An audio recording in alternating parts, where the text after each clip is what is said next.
Is Shopify worth it if you're just starting out? Usually, yes, if you need a real online store, but the subscription is only the beginning of the bill. The main online store tiers are Basic at $29 a month, Grow at $105, and Advanced at $399 on the public monthly view. Shopify Plus is enterprise pricing, not a beginner option. For most beginners, Basic is the sensible starting point. It gives you the online store, products, orders, checkout, hosting, marketing tools, and multi-channel selling. The trade-off is that staff accounts, advanced reporting, and carrier-calculated shipping require a higher plan.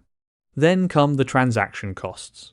Shopify Payments starts basic at 2.9% plus 30 cents in the public US example. If you use another payment provider, Shopify can add a third-party transaction fee on top of that provider's own charge.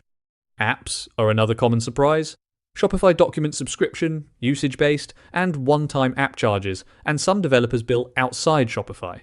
Add a domain, taxes, shipping, and a paid theme or app, and a $29 plan can become a much larger monthly budget.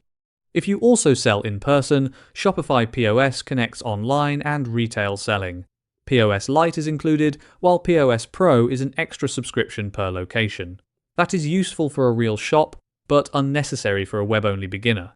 So here is the beginner answer. Choose Basic when you are ready to sell and need a full store.